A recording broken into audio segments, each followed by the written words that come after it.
فرحت بيتها شرف بيتها عاوينا كلن كان إذا كلا صغير قالوا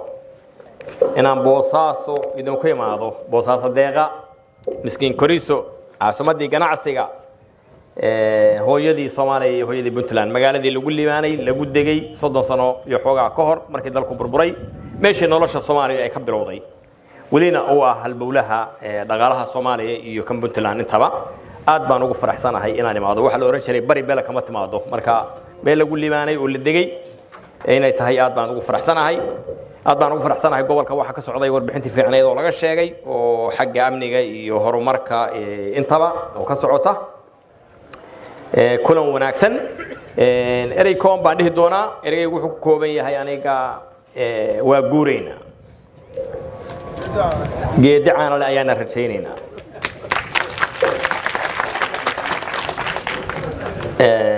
أفريا لبعض سنة كبعدي ماشي للدقي كمل جار بالوجو تلاقلين للدقول لوها بين رحو لو قمت تلاقلين أفريا لبعض سنة يقول لسيت شوقو هوشاس هوري إنه كجا مني وياه إنك سولو قول لي ماني باسمه بنتلان وأنا قطعي بروجكتي رنتي أما مشروع لقول لي ماني هذانا لو قمت تلاقلين ماشي أنا شوقو وحلقو بيريا يا لوجو تلاقلين تذكي أساسي بنتلان خير الله سيه way guteen hawshoodii dadaal weyn bay sameeyeen inagana waxayna ka filayaan inaan wax ku daro wixii la inoo ka tagay marka waa guureynaa geedi baan aadaynaa doorashooyinkii golayaasha deegaanka ayaa inoo bilaabanaya sagaalka gobol oo Puntland ay ka bilaabanayaan 37 degmo ayaa lagu gelayaa 524 goobood oo codeed ayaa laga geli doonaa gobolka bari gobol weynaha bari oo gardafu iyo karkaar iyo bari ayaa lagu bilaabay waxa loo xushay hada bari bela kama timaado saala fiican inaad noqotaan wixii halka ka dhaca meelaha kalena waa ka hirgelayaan baa la idin doortay hawl sahlan maaha in doorasho la galo nidaamkan waa la iska qaayibay marka waxa la rabaa in loo diyaar garoobo la cilad bixiyo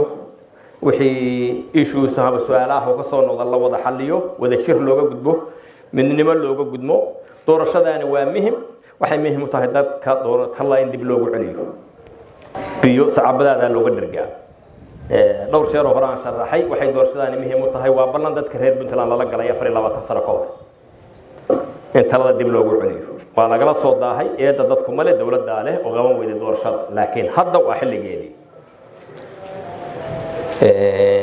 marka doorashadu dhinaca kaleeto waxaan dhahaa waa dib u heshiisiin sida tan waa ku caajsan xiradan waa ku daahnay meelna hadii lagu daaho shilinta iyo qaniinka iyo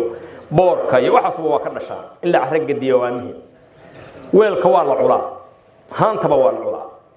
systemka dawladnimadu culay buu u baahan yahay isbedel iyo carcar buu u baahan yahay dhiig cusub inuu soo galo u baahan yahay meel lagu maaxada loo baahan yahay hal door soo gala loogu baahan yahay waa ku kala dhimanayo waa isku nacnayo qaaraankii baa lagu kala tagay oo eedaa ka dhashay oo markastoo doorasho aynu gallo waa la ishiifaayo waa la ishaaraamayo